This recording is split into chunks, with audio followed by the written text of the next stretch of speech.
Hello, welcome to Popalong RC. Today is the day where I'm going to build this Tamiya Sand Viper kit. Now this is the first Tamiya off-road car I've ever owned. Let's get on with it.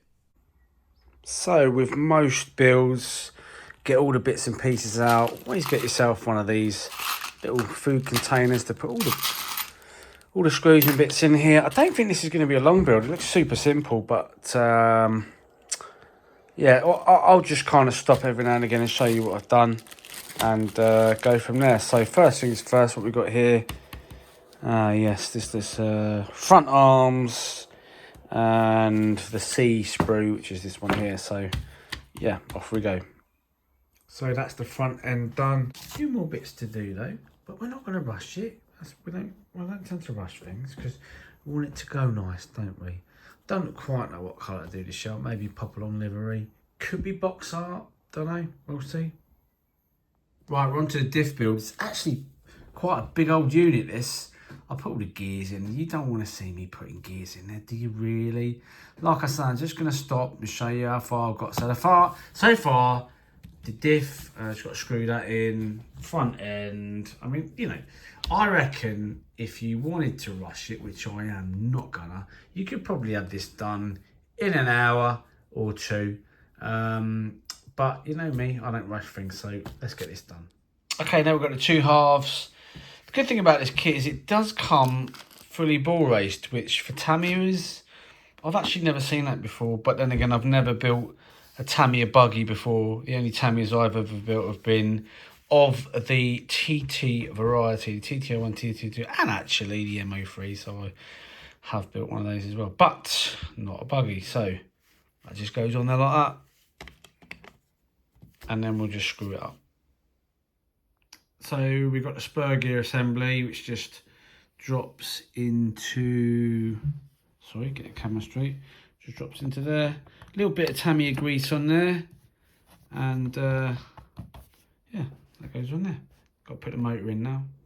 So there we have it, one completed gearbox, differential included, fully ball raced, pinion gear on, Mabuchi 540 silver can motor.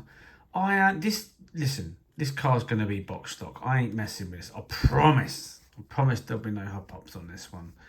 I'm not even going to chop these off and solder them. Normally we would do that, but I ain't gonna. This is all about having a cheap car, going back to basics, and you know, having a bit of a laugh with it. Right, so we've got the front and the rear built up now. Super duper simple. Not really much to sort of speak about, to be quite honest. It's the thing is when you do builds like team associated stuff, going back to something as simple as this it's just quite nice, to be honest. But yeah, two bits that are done. Right, shop build time. I've done some of them off camera. You only want to see one really, don't you? So there's our shock body. Get the bladder is there. You get some Tamiya oil, which is soft oil, and pistons and things are here. So it says in the manual to put the 2-hole piston on, which I will do.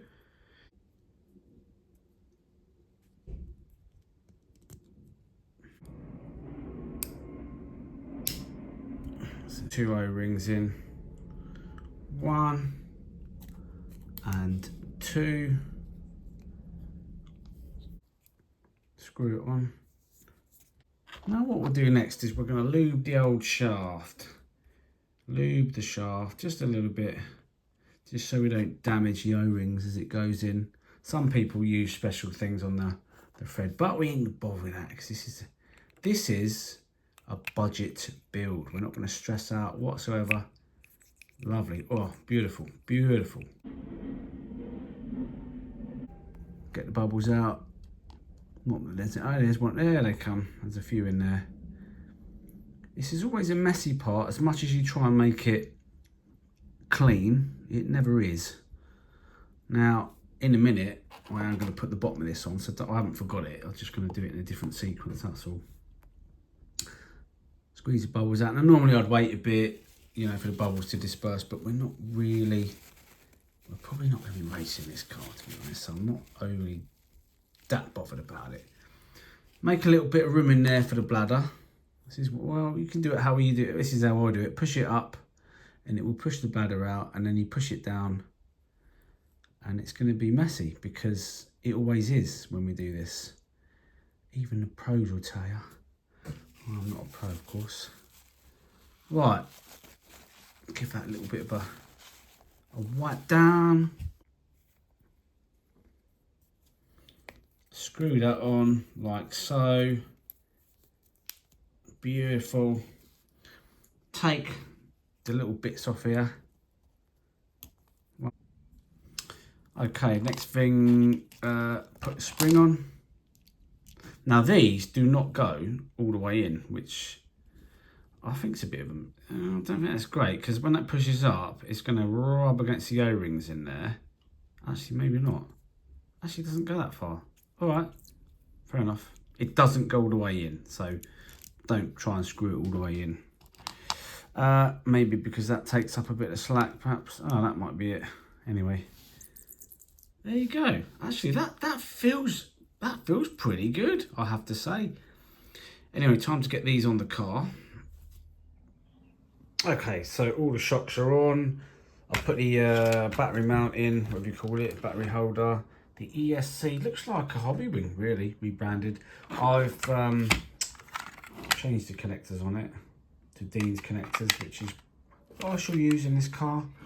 So yeah, it's all kind of coming together, to be quite honest. Got to get the servo in. We're going to use, sorry about the state of this place, it is, everything's up in the air.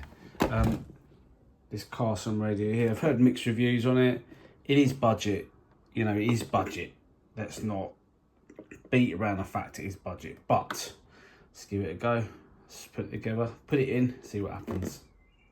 Right, so I've got 4 AA's in the old Carson Reflex Stick Pro 3.1.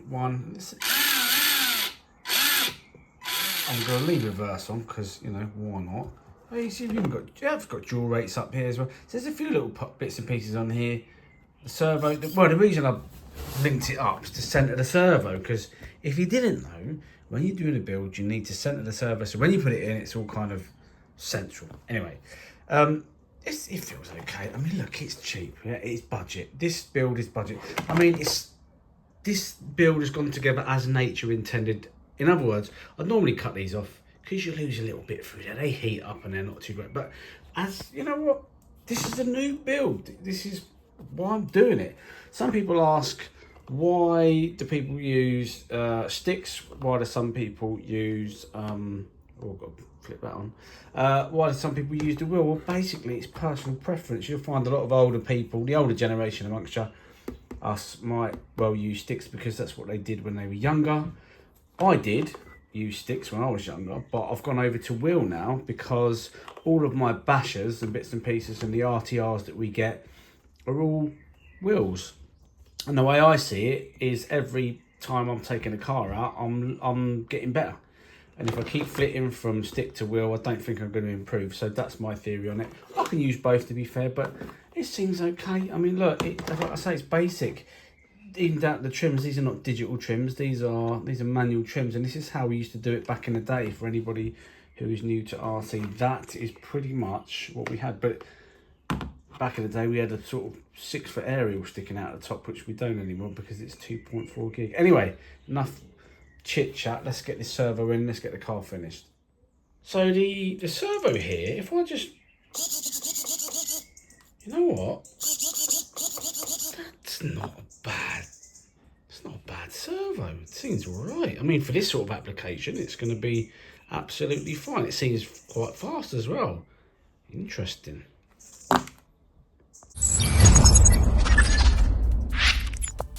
So there she is, the Sand Viper. I did, in the end, go with box art colours because it was just nice and easy, and this was all about, you know, being a nice, easy build. So I'll take the top off and show you what's underneath. I have since changed the motor. I've gone with a Core 21 because Carl's car has a Core 21 in it as well.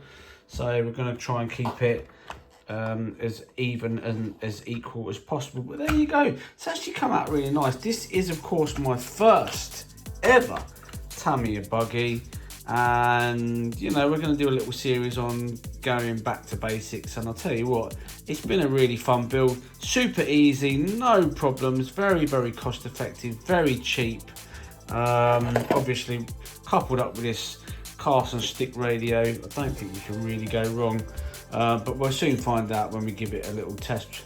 But anyway, there you go. So look, if you like what you see, like, subscribe, hit the old ding dong bell, and we'll see you on another video.